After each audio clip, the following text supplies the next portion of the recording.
Hi. Hey, Shelly. Also, I have everyone here. Big Marcus Buck. Why don't we do this? We do really quick intros. Hey, We'll Marcus. start from the top left. Roxanne, why don't you give us an introduction of who you are, what company and market you're in? Did you say me? Mm-hmm. I'm Roxanne Adams with Genesis Real Estate. I've been in business since 2004. And I want to say thank you so much, Kenny, for having me on this today. Should I go next? I can't tell what order we're in. Yeah, no. So I see Roxanne, and then Kenny, Brooks, and then Jason, and Steven, and Alex. I don't know you guys have the same view. Just call us. Call us when you're ready. Brooks, I agree. Brooks and Jason. Mine shows Alicia, and that is not. I'm not Alicia. You're not. Nuh-uh. Hey, guys. I know Hit the some of you. top button, and you can change it. Nice to meet Technical you. Brooks difficulties, Landry Brooks. with EXP Realty. Going on 9 years in the industry before a few years, about 4 or 5 years in the mortgage industry. So Kenny's the rock star putting this all together. So I appreciate it, buddy. But it's nice to meet those who I haven't met yet. Great. Jason, you're up. Hello, I'm Jason Webb with Fidelity National Title on Walnut Creek. I've been in the title business for 17 years, 14 with Fidelity. Happy to be here today with all you rock stars and ready to learn from what you guys are all doing. Awesome. Steven. Hey, I'm Steve Austin. I'm from Keller Williams East Bay. I've been in this for a couple years. I actually met Kenny a couple years ago, and ever since then, I've just seen him everywhere, on every bench, on every, multiple people's Instagrams, and just everywhere online, Facebook and everything. So, yeah, glad that he was able to put this all there and we were all able to link up. Awesome. Alex, give a quick intro. Yeah, hi, I'm LACEY. I'm with the FRAZZANO team over at Compass. I've been in real estate since about 2003, and I work pretty much the San Ramon Valley market. Great, and the #1 team in the county, right? I believe so, yes. Cool. We'll have to ask Joe. Joe does all the stats. Okay. All right, let's go to Amber. Hi guys, I'm Amber Newman. I am with DUDUM Real Estate in Walnut Creek. I've been an agent since 2013, so a little bit newer, 7 years. I'm excited to be here though. I'm excited to chat with you guys and kind of learn what everyone's doing right now. Great, Jen Larson. Hi, Alex. I was on mute. I can't believe that's you. You look different. Anyway, Jen Larson with Arrive Real Estate Group. We launched in August. Been a realtor since 2011. Great. Ricardo. Ricardo Velasco, managing partner at SEQUOIA Real Estate out of PINOLE. It feels like I just got into the business with everything what's going on nowadays. So I feel like it's a new start. Great. And John AHERN. Yes.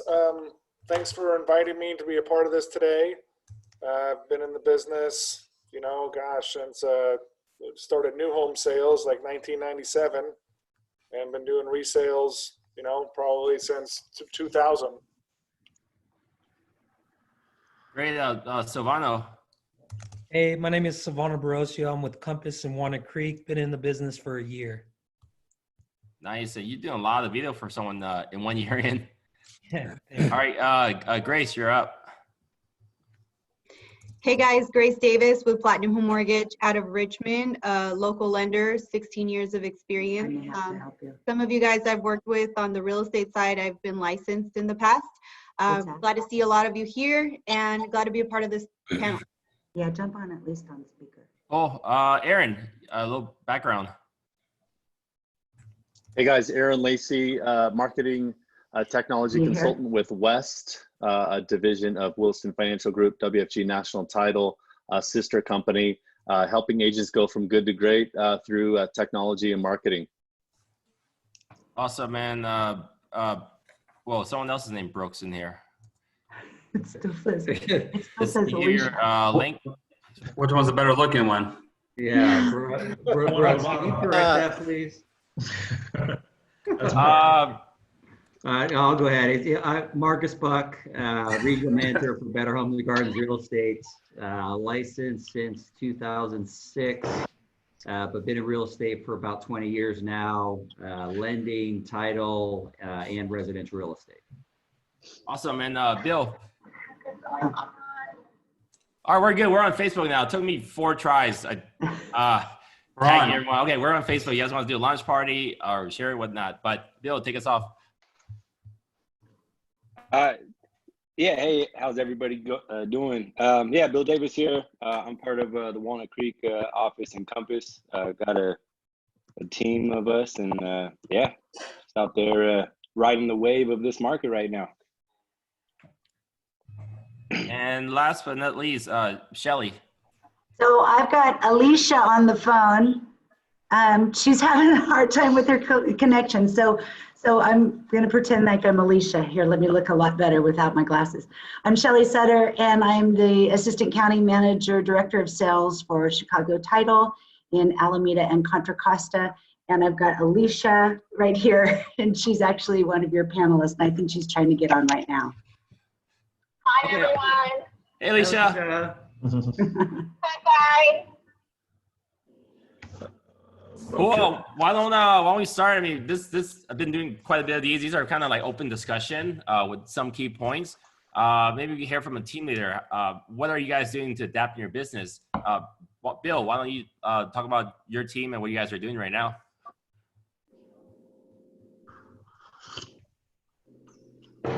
Bill, can you hear? Yeah, sorry about that. My Bluetooth technical difficulties. My AirPods have never seen so much experience in its life. Trying to learn to adapt to keep switching them to keep them charged. That's not what our house looks like, by the way. That background's like some other house. Yeah. Bill, what are you and your team doing to adapt to this market? I mean, to be honest, right now, we haven't really changed any way we've been doing business and the way we've been prospecting and the way we've been kind of handling our clients. You know, of course, things have kind of slowed down during this COVID-19. I mean, we've lost some deals, but we're continuing to still prospect as usual, and we're still getting the same numbers as far as leads coming in. And, you know, like, we're not really showing houses anymore. We're not doing open houses. So a lot more training. And one thing that we're doing right now is just a lot more one-on-one training with my team, and just kind of getting us, sharpening our axe as sharp as we could get it. Cool. Amber, what are you doing to adapt in this new environment or business? Yeah. Do you work with a team, a broker, or? No, I'm independent. What I've noticed the most in the last month is that my buyers and sellers, at least, really haven't stopped wanting to buy and sell. So I've got sellers that are putting their houses on the market anyway. If they're vacant, people are still seeing them. We're still getting showings. And I'm still showing houses too. I mean, vacant, of course, with the PED forms and all that good stuff. But I'm not really finding a huge slowdown. I've had a couple buyers that have kind of fallen off because they've had, you know, I guess they're unsure about if they're going to have jobs coming up, you know, if they're going to get laid off or furloughed. But for the most part, for me, things really haven't changed a ton, which is good. Who's next? Alex? So yeah, we're, you know, I think as far as adapting to the current climate, I'd say one of the biggest things is managing buyers and sellers' expectations. You know, if you're on the seller side and you've got an escrow in place, making sure that everybody is aware of all the different pitfalls, the emotions, loan, you know, extensions that we all have to do.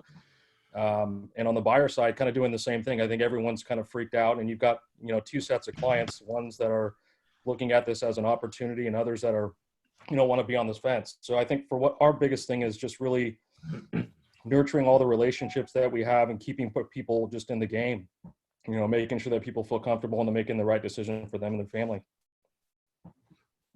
Yeah. I agree. Yeah. I agree with Amber, Bill, and Alex. I feel like things are, in my business, they're pretty much remaining the same as well. We're still really busy. My buyers are not on the fence. They're absolutely ready to buy.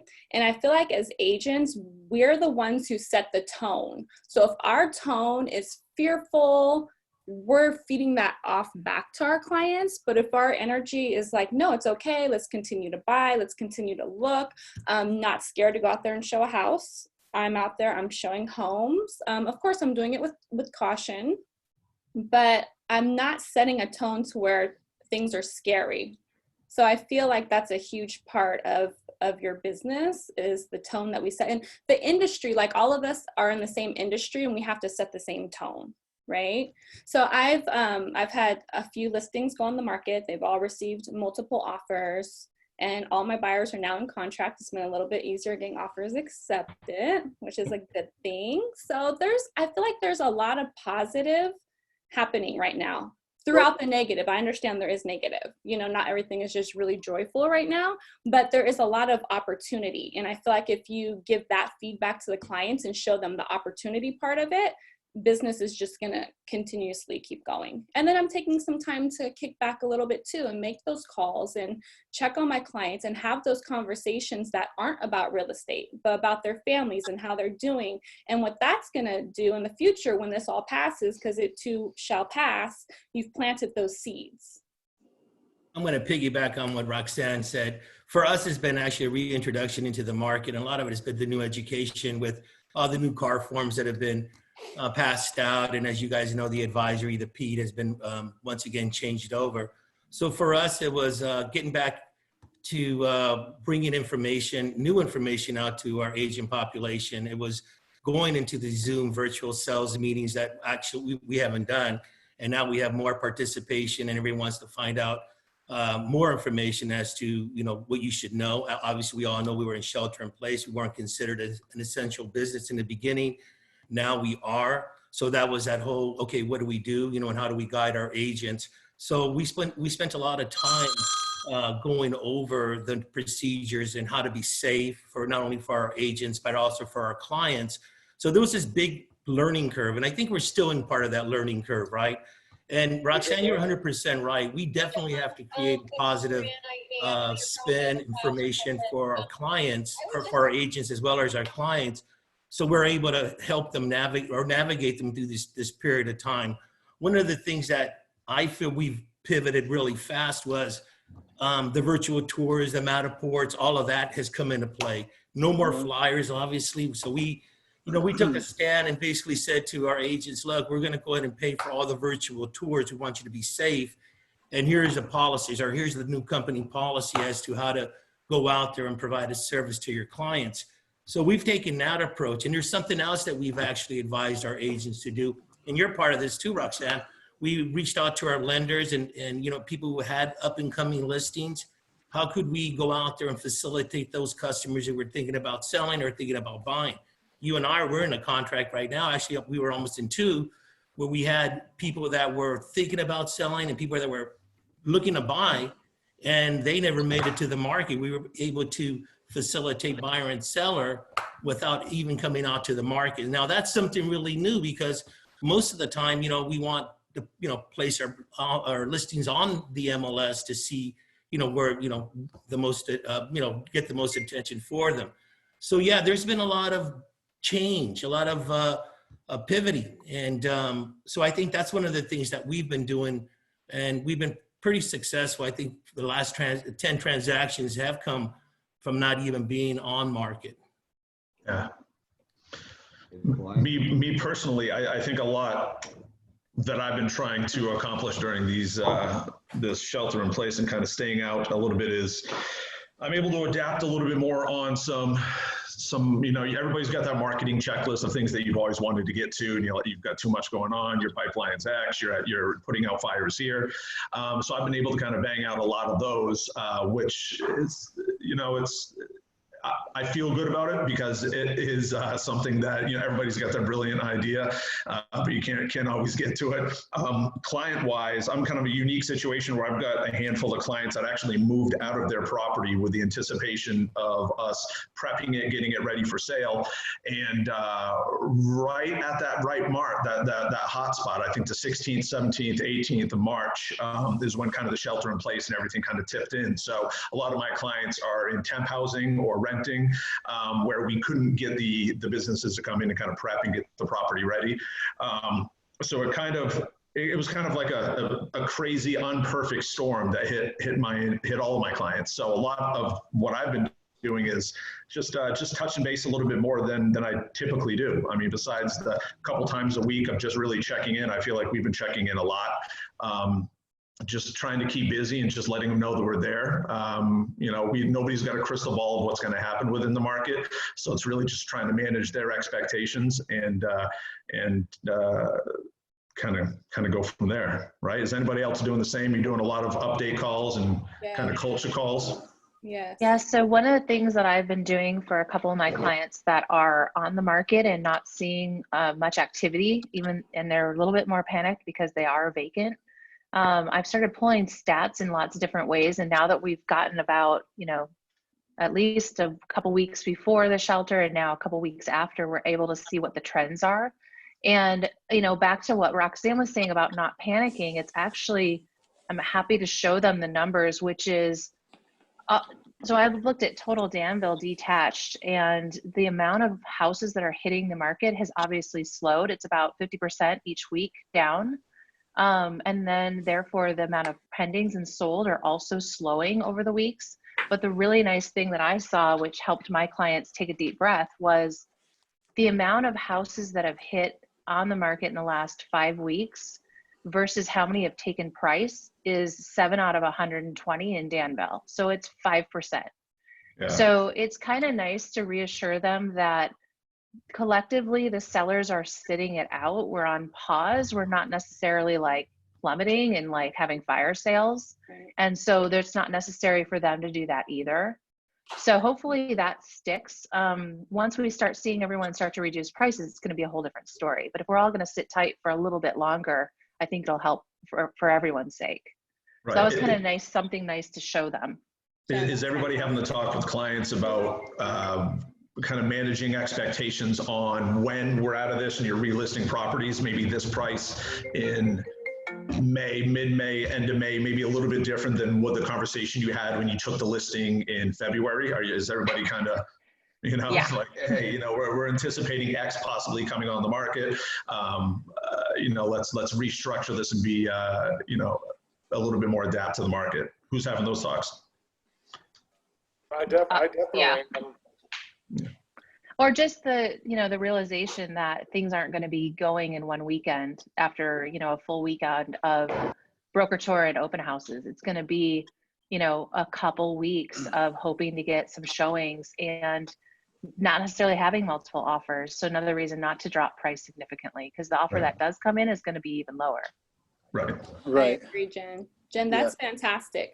I like how you touched on the fact that you're showing them facts and you're showing them number and statistics, and the market is not just falling down right now. And I don't feel like there should be any panic where we have to reduce prices, because like you sat there and you showed them, these are the homes on the market, this is how many have been on the market, these are the ones that took the price reduction. That clearly shows that we're not in a huge panic to come start everybody reducing prices. And if we all as agents come together and we don't do that, we don't reduce prices significantly, but if we have to reduce it maybe minimally, I think as we all collaborate and try to keep that going, we as a real estate community won't crash our own market. Mm-hmm. Does that make sense? Like if we all kind of keep a tone, like if we come together, we keep a tone. I understand at some point we might have to do price reductions, but if we can try to avoid that as much as possible. And then I love how you showed them those facts, Jen, because facts are what's happening, and then they don't panic as much, because I don't feel like everything's just starting to take a price reduction. I'm still seeing multiple offers on things, and also it's depending on what location you're in, what price point you're in. But the higher end real estate always moves a little bit slower than average real estate. Average meaning like an average sales price of 500 to 600,000. I would consider that average sales price. Once you start exceeding 800,000 and above, I feel like that market has always moved a little slower. So that one might take a hit a little bit sooner than the average sales market. I don't think anyone can say they know what prices are going to do up or down, but I do know that what we're going through is way bigger than 2008. And I can see prices, you know, staying level, but you know, I also can't talk to a buyer and not say that, you know, for some properties, you can't be, because there was a big jump from like October to January, February in prices. And I can't tell a buyer that I'd be paying the February price. You know, I'd wait if I was the buyer. You know, what's the rush? You know, this, you know, it's going to be interesting over the next few months. Rates are going to go lower. You know, but there's a huge trickle down effect of a whole lot of people, you know, not having income for 60, 90 plus days. So it's no one can predict the future here. And John, I would love to add on to that. I don't know. Can you guys hear me fine? Yeah. But yeah, we like we also have a whole bunch of buyers that are actually in the healthcare business. So and some of them have to move. It's not that they want to move. Some of them have leases that have just got ended or already sold, or they're ready to move into something. So have those buyers, but at the same time, we've had to make a big shift into doing everything via Zoom call because we have all listing appointments where we've had to do over a Zoom call. And I've found it's made it a lot easier for our team to communicate sometimes with our clients over Zoom with everything more personable and like what's it's, you know, having those relationships with our buyers and sellers are absolutely priceless, you know? Right. Well, Stephen, I agree with you. There's a certain group of buyers out there, a certain population that need to move, they need to buy, they've been trying to buy a home for quite some time. And I think if the right opportunity presents itself, that group of buyers definitely going to look at it as an opportunity to maybe not have as much competition. Right. Could be a situation where the sellers, they need to move, obviously, because either they're relocating, divorce, whatever the case may be. And so I think it's like we're teaming up agents that are willing to go out there and keep it going. And then we have buyers who are looking for opportunities, and we have sellers, you know, it all kind of fits in. So I think you have one group that has this mindset that this is how we're working and we're moving forward. Then we have another group that is a little bit more cautious. They're like, hey, you know what? Just like John was mentioning, not gonna jump into this market, gonna wait out a couple of months, see where everything kind of goes. And same thing with sellers. They're like, you know, I don't want people coming through my house. You know, I feel that I don't want to put my family in that, you know, in that risky situation, may have health problems in there. So that group kind of lines itself up, right? Then you got that middle group. They're like, don't know what they don't know. They're thinking about, you know, a low balling offer, great market's down 30%. Real estate should be down 30%, which, you know, it's not true. And so you have that certain segment of group that is like, wants to take advantage of opportunities, thinking about 2008. I can't tell you how many phone calls I received from people. I used to be a foreclosure specialist. I'm getting these calls. Hey, listen, I'm seeing, you know, the market's a little soft, you know, can we get in there? There aren't any foreclosures, you know, and it's, so it's part of that education, right? We're trying to be the people that we can provide the best information and guide everyone accordingly. So again, you know, you don't want to not be involved, but you definitely have to make sure that you're able to pick up the phone and address the situation according to what you're being dealt with. So you guys doing also Facebook Live open houses? Because for their vacant listings that are coming to the market, we've also let our sellers know that we'll be hosting a Facebook Live for 2 to 3 hours where someone can request us to walk through the house in a certain kind of way. And we'll actually provide that for a couple weekends, just so they have as much exposure as possible. And then luckily I come from a construction background, so I have a nice list of contractors that I've been working with to help my sellers get their houses ready for the markets, just because they don't really trust a lot of people and they're asking you for your referrals. So I found that's been pretty helpful as well. How are those virtual open houses going? Well, we haven't done one yet. So the way we're going to set it up is we're just going to start a Facebook Live at a certain time. We're going to just do a big, you know, email blast and just put everything online and let everyone know, hey, we'll be holding a Facebook Live from 1 p.m. to 3 p.m. and come join the Facebook Live. And as people join, they can request, hey, can you walk us to the backyard, or do you mind taking us to the kitchen? And what we'll do is we'll actually take them throughout the whole house through those couple hours. I saw Renee White did that. She promoted on Instagram. I think an email came in. So on her Facebook business page, I think it was maybe like 10 to 3 p.m., but she had agents logged in on her Facebook page, and they all had an hour block to do it. I browsed her, so I didn't look in detail, but it looks like they had a couple hundred views on each video. No one's gonna sit there and watch all the videos. They're gonna watch the one they want to watch. Right. And Steven, how do you follow up with the people that jump onto that? So like, obviously you can see the viewers. Right. So you reach back out to each one and kind of follow up with them that way, or? Well, we're trying to use, we're thinking about capturing the emails using like the eBright invitations. So once you enter your email, you'll get an invitation to the Facebook Live feed. And that way we'll capture emails and we'll be able to follow up with each person that joins. So we've seen some agents on my end, since I specialize in the technology space, they're just setting up Zoom meetings.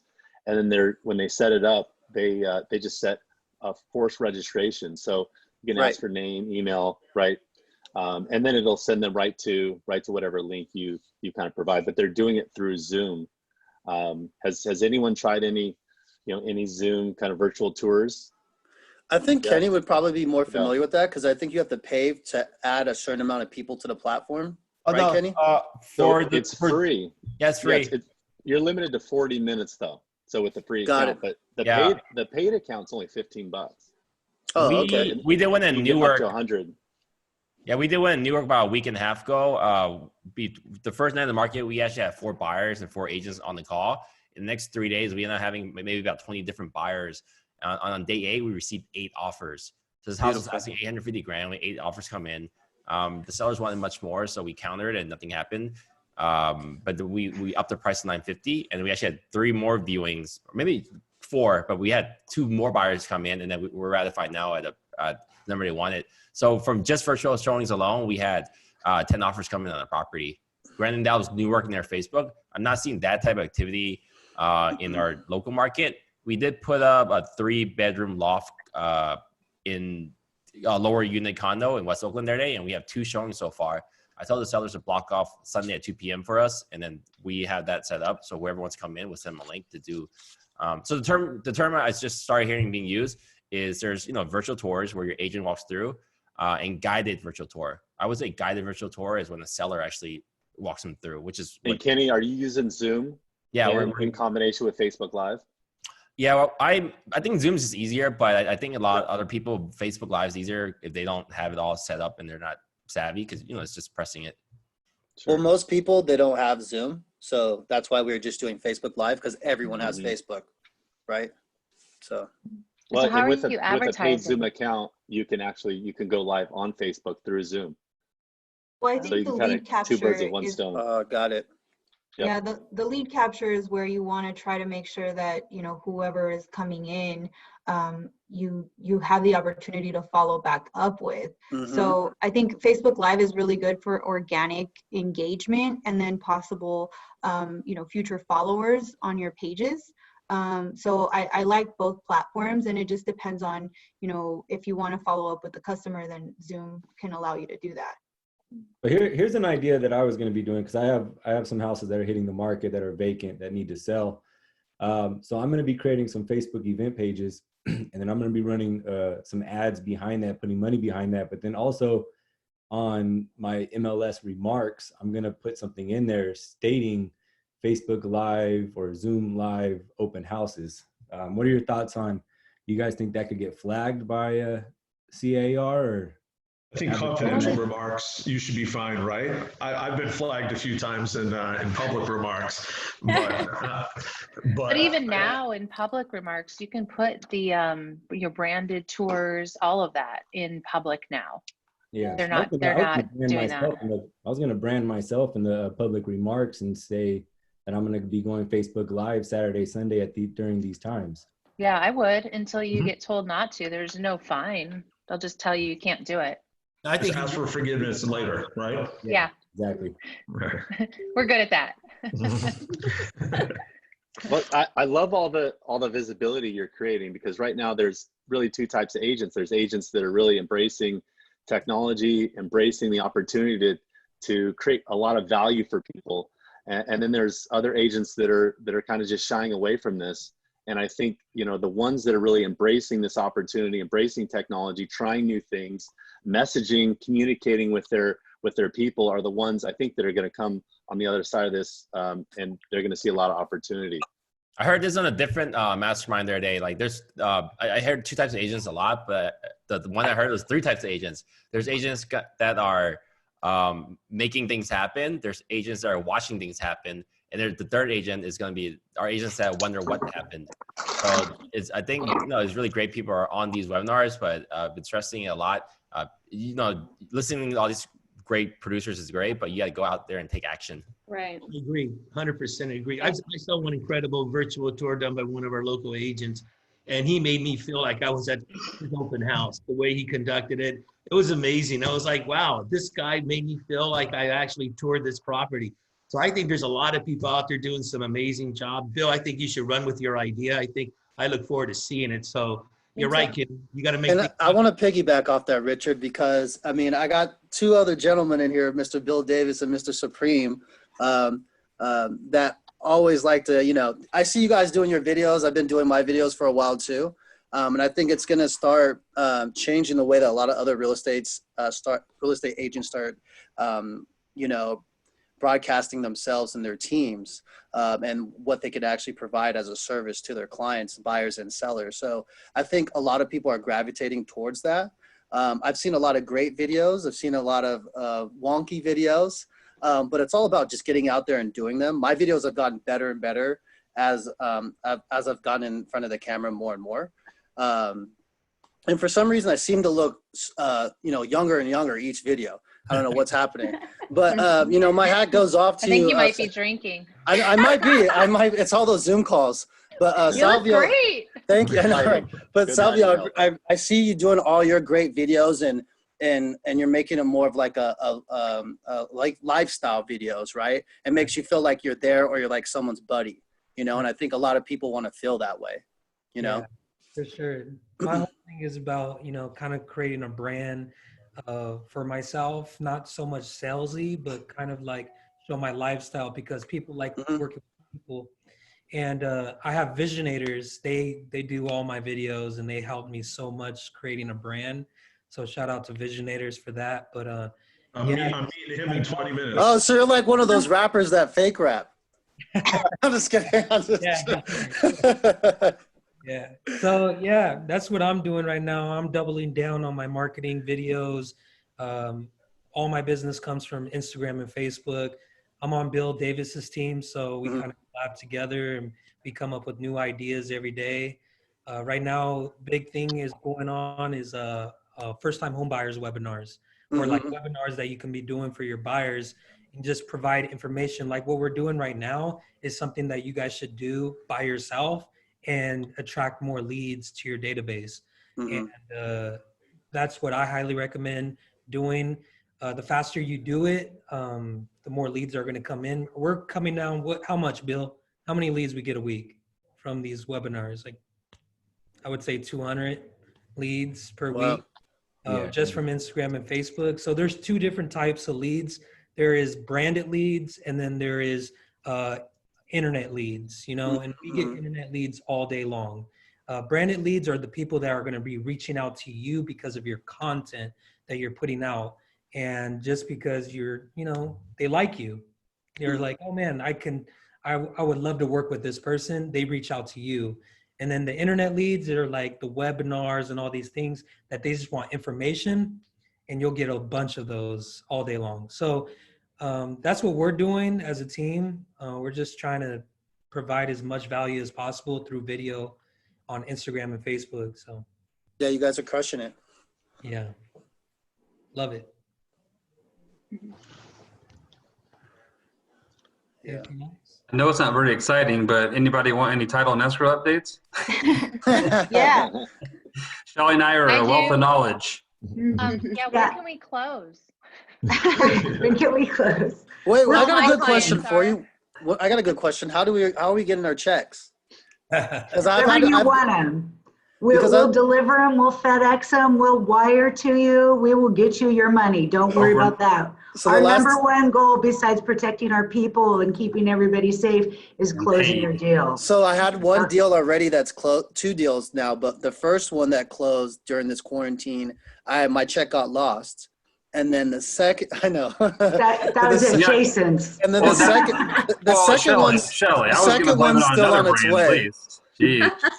The second one's still on its way. So we'll see how the first one took like a week and a half to get to me. So we'll see. We'll see the second one. It was probably a non-F&F company. So I don't want to bust out the title company. I'm not going to say who it was. Direct deposit. So things have been clunky. I think things have been clunky for everybody. Some title companies, they have their escrow officers going in the office 4 hours a day or whatever. Our people are, 75% of our people are remote. We only have 25% of our people in the branch. And I think this is going to start a trend, which is really cool. There's some new things that our company has been really forward thinking. I just got off a call today where we're going to be taking virtual deposit checks. Think about that. You know how we have issues with wires and that scariness going on? But we are starting to use a system where the buyer can actually take a photo of their check and it will be deposited directly into escrow. So that's going to speed up that 3-day EMD. And that's something that our companies, and Jason and I are our sister companies, stepsister. But yeah, there's a lot of new things coming because of all this drama. So I'm excited about what is happening. And we're finally getting, pushing to get the e-recordings in Alameda County. It took something like this to get them to go, oh boy, I guess we better do this thing. So there's things that are happening that are positive out of all of this. I think it's important too that we already had remote users, so this wasn't new for us to figure out this way of our daily routine. We just have more of those people now who are remote. But with our company being forward thinking, like she said, we were able to within days set up a new process for escrow. Like Shelly said, every operation runs it a little bit differently, but the majority are at home and. It's business as usual for us. We're just doing it differently. What percentage of you guys' closings are doing the e-docs where they only sign the note?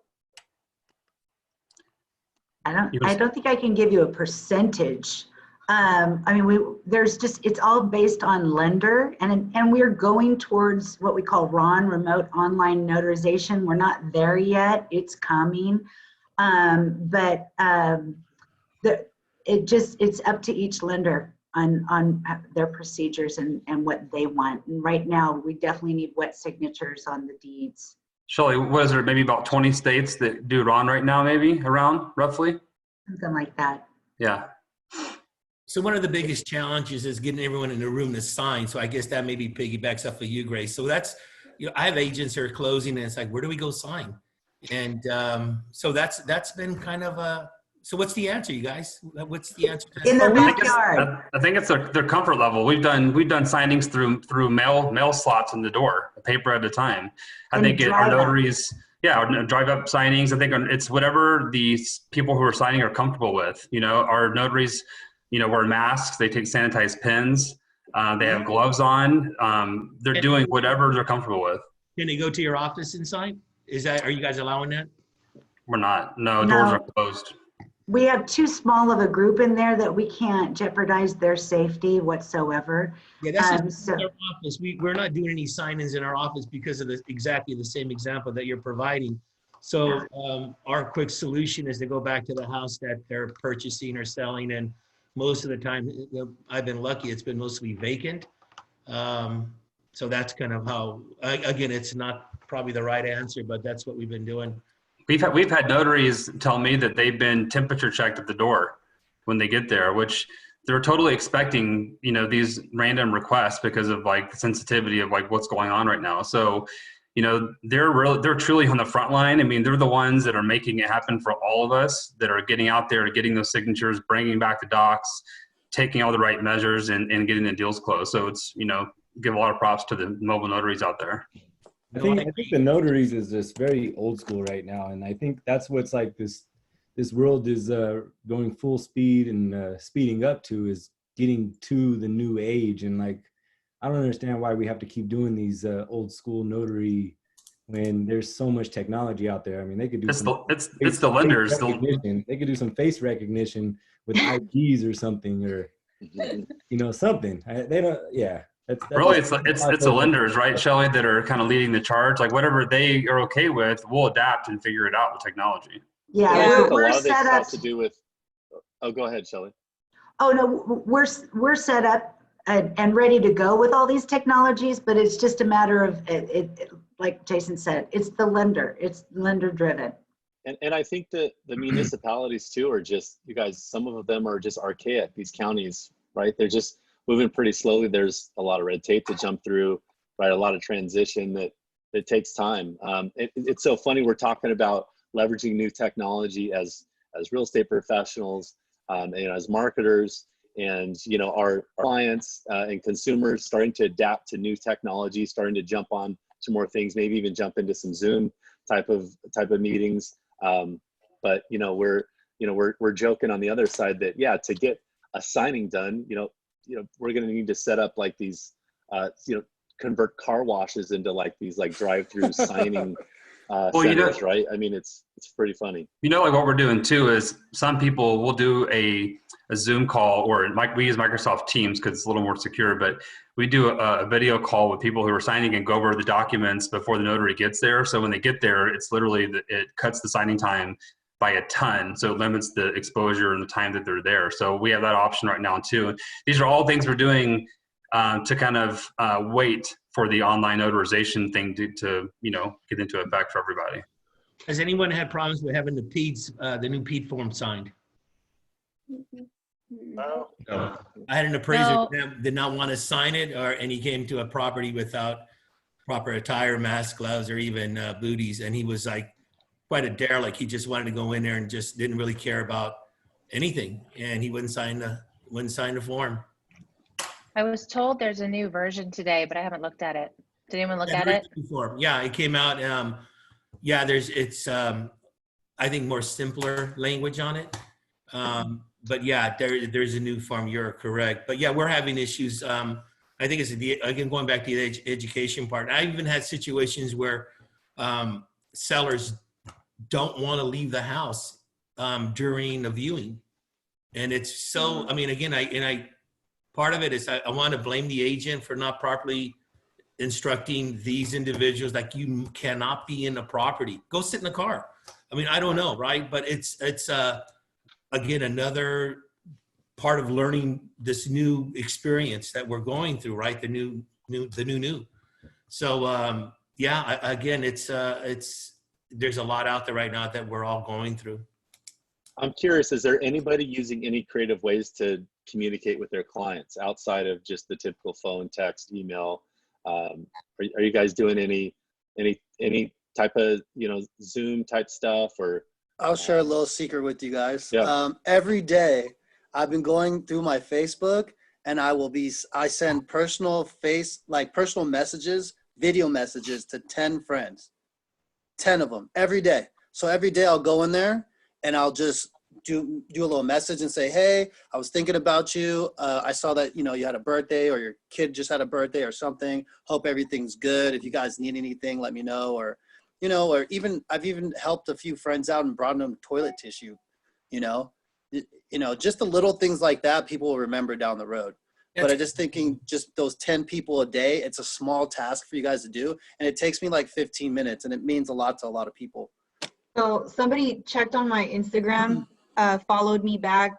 She's like a female entrepreneur, left me a voicemail, kind of connected with me. Hey, I'm a mom as well. I have a son, this and that. I'd love to speak to you. Let's set up a meeting. And I feel like you could emulate that very easily as a realtor, because it's still a relationship-based business. So checking in on people and making it personal, like not a generic voicemail. It was a voicemail she recorded on the spot and sent it over to me.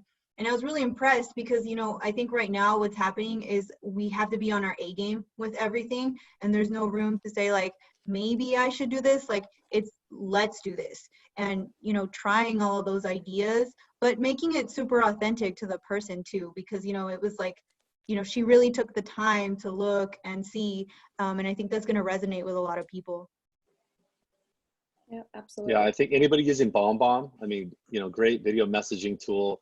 You know, we're social beings, right? We're like pack animals, and we crave, you know, that social connection. And, you know, to put yourself in front of somebody via video is super powerful. We've got some clients that are, you know, using BombBomb quite a bit right now for video messaging, and just getting in front of their people in a personalized way. And it, you know, it takes, you know, 60 seconds to send a personalized video, text message, or email.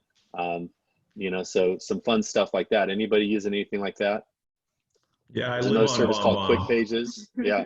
Yeah. Yeah.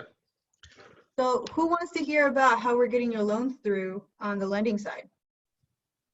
I think you're only Are you the only lender here?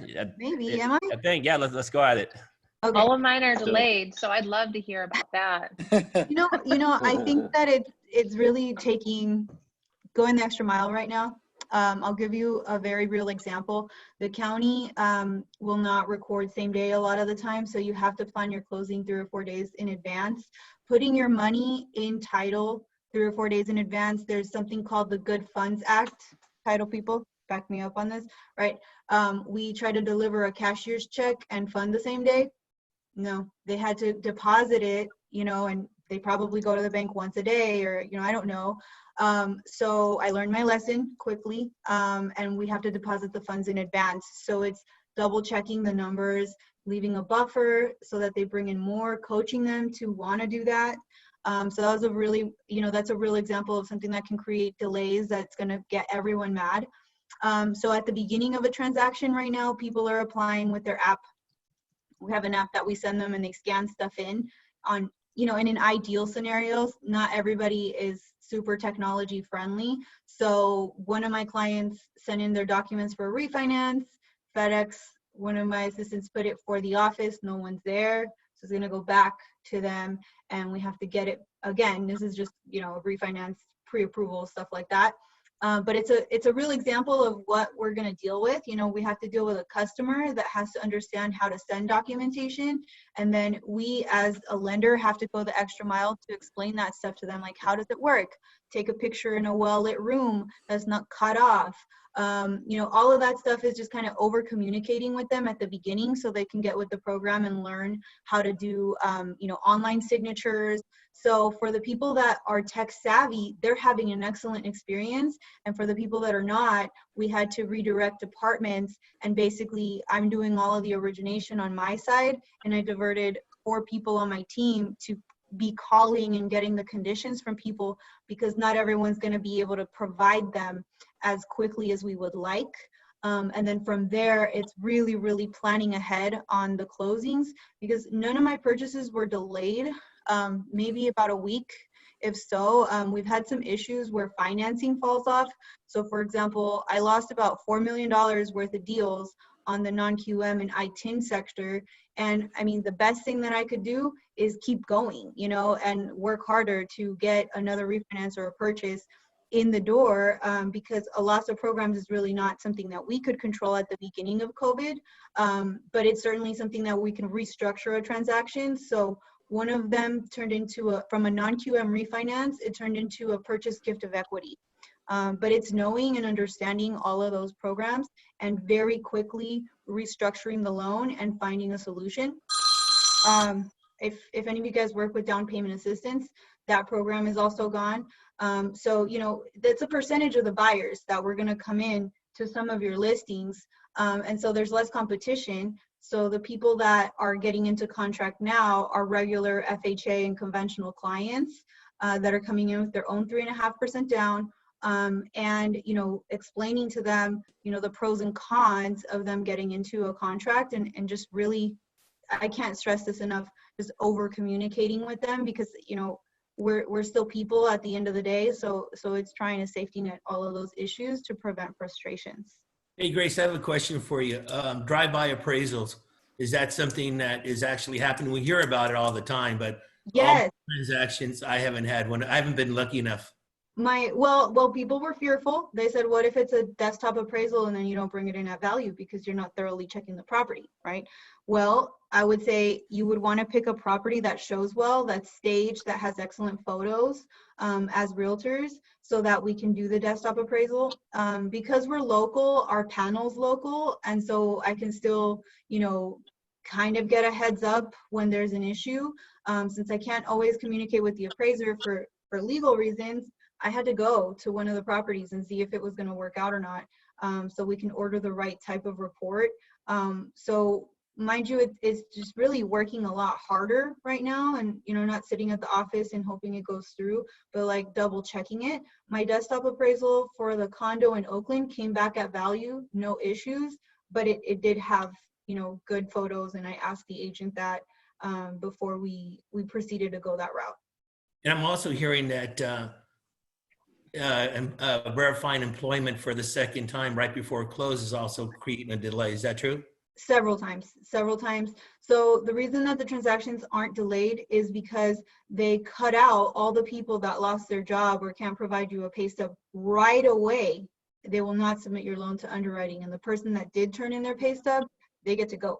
So our girls are calling, our team calling all of the customers.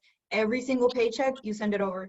So that way, if we need something, they won't resubmit it. They won't clear it to close. And the reason is we've had people that are clear to close and lose the job at clear to close. And we've had to get people to go get their job back so that they can continue, you know, with the transaction. I wouldn't do that on a purchase. You know, the refinance aspect has its benefits because they just, you know, plain and simple don't get the refinance, and there's a lot more pressure on a purchase to perform, because that would be much more dangerous during a purchase. So what we're doing on the purchase side is, you know, the people that are getting in a contract are in stable job fields. So they're in medical, they're in, you know, jobs that we've asked if they're going to continue to get paid.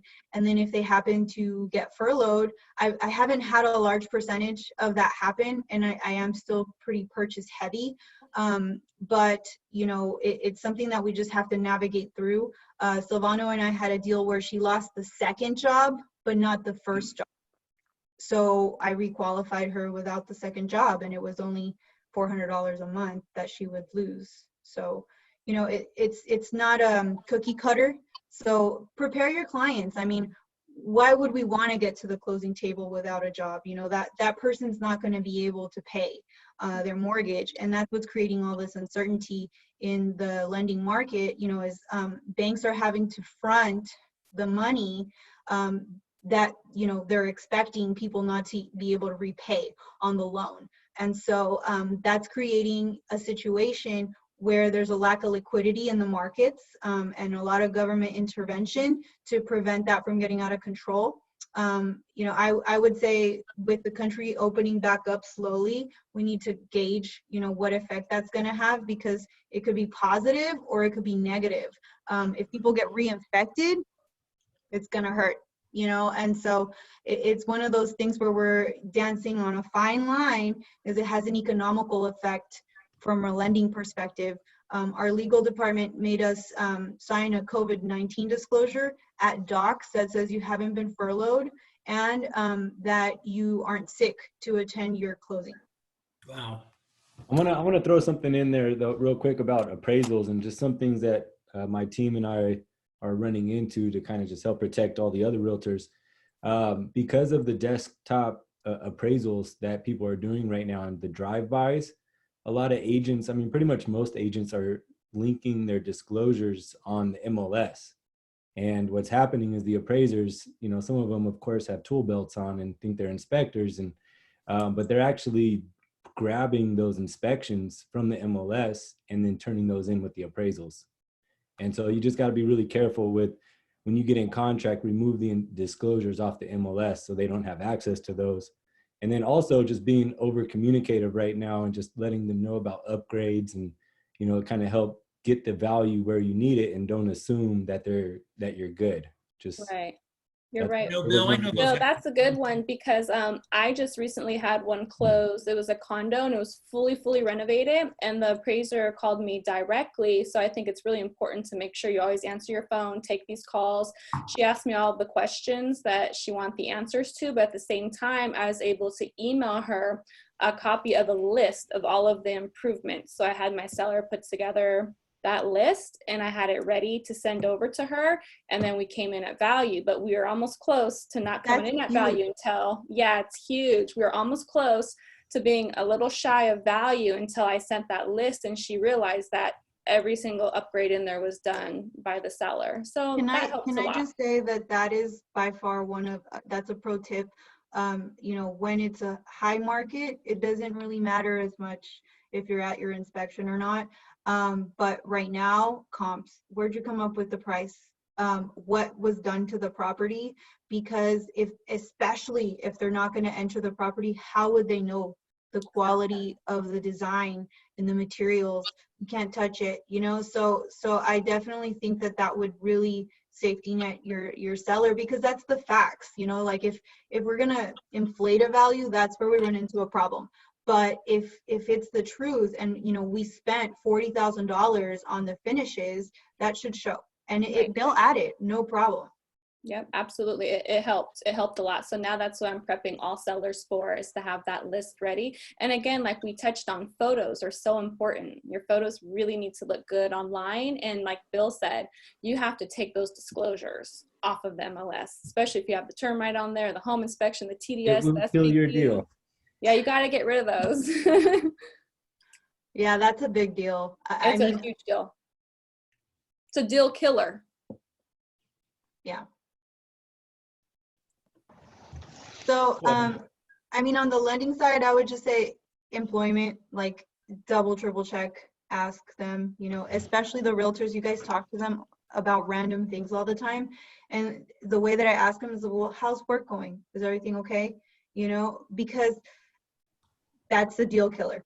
They're being super tough on it, and they're not gonna let it slide, not once. I had to get a letter from a president of a company saying he was only furloughed for 2 weeks and he was back at work because they caught us at docks. Wow. Even being a listing agent right now, don't be afraid to ask what kind of job they have. And, you know, because if you accept an offer and they end up getting furloughed or laid off in the middle of your transaction, that's something that you probably could have prevented and not even accepted their offer. Yep. No, Bill, being a listing agent, I definitely want to see for sure a pre-approval letter even before I'm letting people into the property nowadays.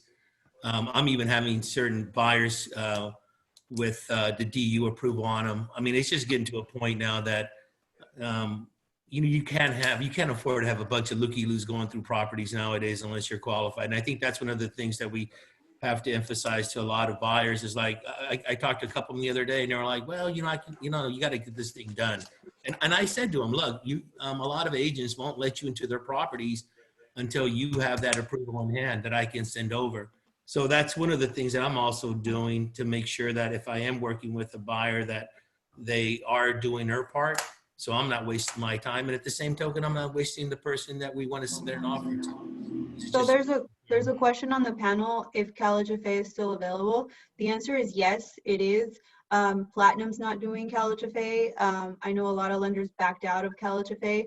We got an email yesterday that they reduced their debt to income ratios as well. So what I did is I definitely wanted to make sure that we didn't get into the middle of a transaction and backed out in the middle for losing another program. So I'm sticking to my FHAs, my conventionals. We talked about line of credit. They just canceled line of credits from Chase. So, you know, don't get into those transactions if they're, you know, those like aggressive transactions that we force together. Don't get into those. Get into the ones that are super, super straightforward. Because what if that lender loses their CaliFA next week and it's not within our control? It's the corporation. They're making them sign a disclosure that says that the client's not going to ask for a forbearance, and that's very hard to predict. Hey guys, I got to run because I have to show one of my vacant listings. But one thing that I'm doing a lot of, and I think we all should, is be reaching out to all of our past clients right now. You know, new leads are great, but you know, if you have past clients, they're your best teammate. They're your best, you know, source of referrals. But I do appreciate being on today, and I did learn a couple new things. I like Steven's sending a personal video to 10 friends a day. That's pretty good stuff. So yeah, and I'm glad you touched on that, John, about you know, because when you're really thinking about it, I just kind of lost my train of thought. I lost my train of thought. I'm sorry. I was going to comment on what you were saying about touching past clients. Yeah, it's your past clients. What happened is I just had a client that I reached out to. I was touching up on my past clients, and I had one client that I helped move to Discovery Bay. I didn't know he rented out his house recently, and he's renting out a house in Danville, and now he wants to buy in Danville. So I just talked to him a few days ago. So now we're going through the process of coming up with a game plan on when he should start looking. So yeah, I just wanted to touch base on that. I'm sorry, someone sent me a message right when I tapped in there. Yeah, John, awesome. Referrals are always the best. Yeah, thanks I for love setting it up, Kenny. Awesome. Thank you, John. So we're approaching the hour mark right now. Any last comments before we wrap this up? I have one more, and I just wanted to share it as a tip. A lot of people bought their home a long time ago and are sitting on a lot of equity. So that's still there because we're using statistics from a few months back on the appraisals. You need to make sure that you're checking in with all those customers to see if they can become an investor. If properties decide to drop, then they can, you know, jump on a deal. Or they can cash out on the property before the value goes down, instead of having to request a line of credit, you know, in 4 or 5 months when they're non-existent. And that's something that happened in 2008. They canceled or suspended line of credits, so don't bank on those. I would say a cash out refinance would probably be your best bet.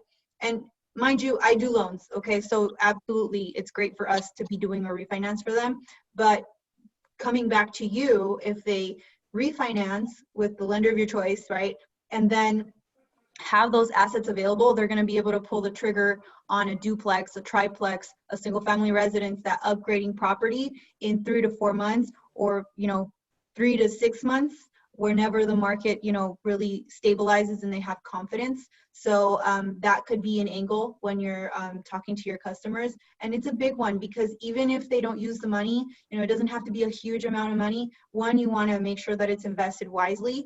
And two, it's also placing them very well on reserves, so that if things, you know, get bad for 3 or 4 months, they're solid. So, you know, it's a win-win.